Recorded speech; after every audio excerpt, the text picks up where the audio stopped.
चांदनीपुर नाम के गांव में सभी लोग खेती का काम किया करते थे, पर किसी के पास भी खुद के खेत नहीं है। सभी लोग सिर्फ नाम के किसान हैं। गांव की सारी जमीनें वहां के जमींदार भीरू के पास हैं और वो खुद बहुत बड़ा लालची है। भीरू हमेशा किसानों का फायदा उठाता है और उनके काम के बदले उन्हें बहुत कम दिहाड़ी दिया करता है।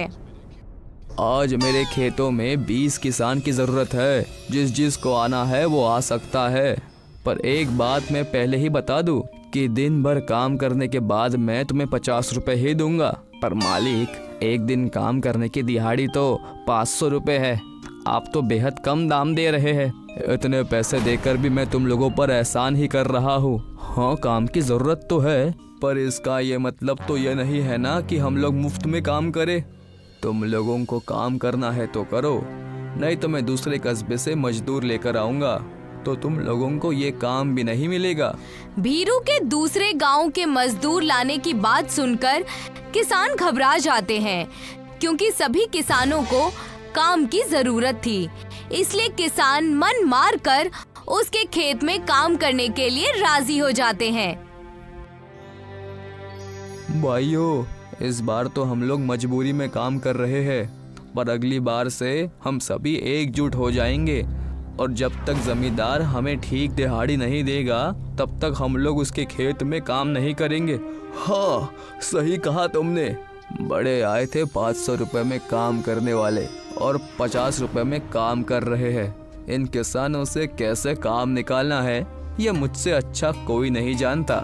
काम खत्म करने के बाद सभी किसान एक जगह पर इकट्ठे हो जाते हैं और एक योजना बनाते हैं कि चाहे सभी को भूखा ही क्यों ना मरना पड़े, वो अब जमींदार की शर्तों पर काम नहीं करेंगे। फसल बोने का वक्त आता है और भीरू किसानों को काम के लिए बुलाने जाता है। चलो सभी लोग, बुआई का समय हो चुका है। जल्दी से मेरे खेतों में फसल बो दो। पहले तुम हमारी दिहाड़ी पक्की करो, तभी हम लोग तुम्हारी खेतों में बुआई के लिए आएंगे। मैं तुम्हें रोज काम करने के 100 रुपए दूंगा। नहीं, इस बार तुम्हारी कोई भी चालाकी नहीं चलेगी। हम लोग हमारी मेहनत का पूरा पैसे लेंगे। 100 दिन क्या रोज के कम है? हाँ, बहुत कम है। हमने तुम्हें पिछली बार भी कहा था कि आगे से हम लोग 500 रुपए एक दिन की दिहाड़ी लेंगे। सभी किसान इस बात पर अड़ गए कि वो 100 रुपए में काम नहीं करेंगे। इसलिए भीरू जमींदार एक नई चाल चलता है। अरे भाई, तुम लोग नाराज क्यों होते हो? मैं तुम्हें अपने खेतों में काम करने के सिर्फ 100 रुपए नहीं दे रहा हूँ, बल्कि मैं ये कह रहा हूँ कि 100 रुपए के साथ साथ तुम लोगों को अपने फसल का कुछ हिस्सा भी दूंगा। फसल का हिस्सा देने की बात सुनकर सभी किसान हैरान रह जाते हैं, क्योंकि भीरू जैसा लालची और कंजूस जमींदार उनको फसल का हिस्सा देने की बात कर रहा था, पर सभी को भीरू की बात पर यकीन नहीं था। क्या तुम सच कह रहे हो कि तुम हमें 100 रुपए दिहाड़ी के साथ जब फसल पककर तैयार होगी तब तुम उस फसल का कुछ हिस्सा हमें भी दोगे? हाँ, मैं सच कह रहा हूँ। तुम लोग मेरा यकीन करो, मैं अपनी फसल का 1/4 हिस्सा तुम लोगों में बांट दूंगा। पर अगर तुम फसल पकने के बाद अपनी बात से मुकर गए तो?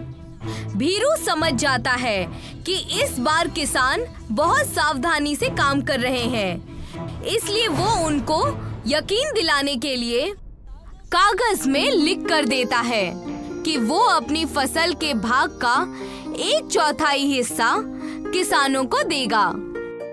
अब तो हम भी इस फसल के हिस्सेदार हैं, इसीलिए अब हमें खेतों को अपना समझकर ही काम करना होगा। सही कहा भाई तुमने।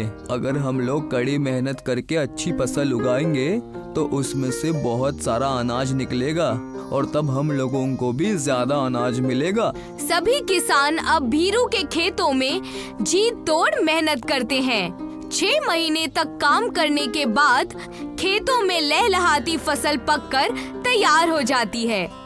सभी किसान फसल काटते हैं और जब अनाज बांटने का समय आता है तो भीरू अपनी बात से मुकर जाता है। तुमने तो हमें लिखकर भी दिया था कि तुम अपने फसल का 1/4 हिस्सा किसानों को दोगे, हाँ कहा था, पर मैं तुम लोगों को अनाज नहीं दूंगा। मैं सभी किसानों को अनाज में से जो निकला भूसा है वो दूंगा। पर बात तो अनाज देने की हुई थी ना, और हम लोग अनाज ही लेंगे। भीरू अनाज देने से साफ मना कर देता है। अब सभी किसान चंदू के पास जाते हैं, क्योंकि इस गांव में सिर्फ चंदू ही एक पढ़ा लिखा आदमी है। वो किसानों की पूरी बात सुनता है और उनको ये मसला कोर्ट में ले जाने के लिए कहता है। ये मसला कोर्ट में जाता है। जज साहब, बीरू ने हमें बुआई के वक्त फसल का 1/4 हिस्सा देने की बात कही थी, और अब वो अपनी बात से मुकर रहा है और हमें अनाज के बदले भूसा दे रहा है। ये बात झूठी है। मैंने इन्हें अनाज के भाग का कुछ हिस्सा देने के लिए कहा था, और भूसा भी अनाज का ही एक हिस्सा है। मैं सभी किसानों को सारा भूसा देने के लिए तैयार हूँ। भीरू जज साहब को वो कागज दिखाता है जिसमें उसने किसानों को अनाज का हिस्सा देने की बात लिखी थी। इस कागज में ये कहीं भी नहीं लिखा है कि भीरू किसानों को अनाज देगा। इसमें लिखा है कि किसानों को वो अनाज का कुछ हिस्सा देगा, और अगर वो भूसा दे रहा है तो भूसा भी अनाज का ही एक हिस्सा है। इसीलिए किसानों को भूसा लेने से कोई आपत्ति नहीं होनी चाहिए। जज भीरू के लिखे हुए कागज को नजर में रखकर फैसला सुनाते हैं, जिससे भीरू बेहद खुश हो जाता है और सभी किसान बेहद दुखी हो जाते हैं।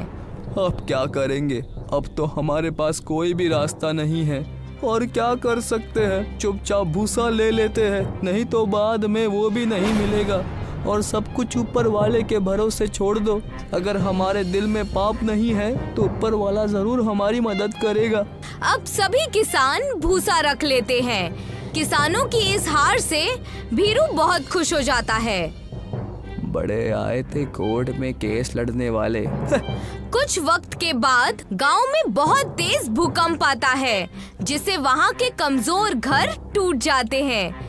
भीरू का गोदाम भी टूट जाता है और उसका सारा अनाज खराब हो जाता है। जिन जिन लोगों के घर टूटे हैं, सरकारी योजना के तहत उनके लिए नए घर बनवाती है।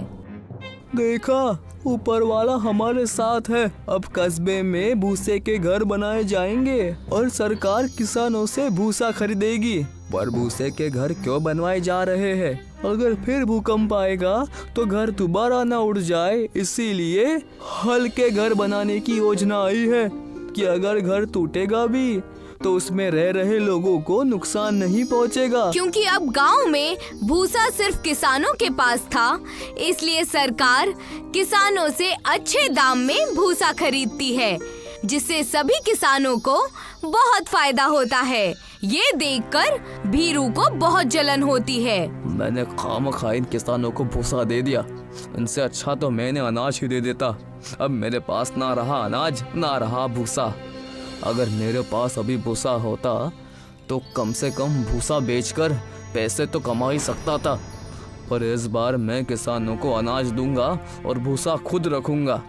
अब भीरू फिर से किसानों को अपने खेतों में काम करने के लिए बुलाता है, पर इस बार वो किसानों को अनाज देने की बात करता है और खुद भूसा रखने की सोचता है।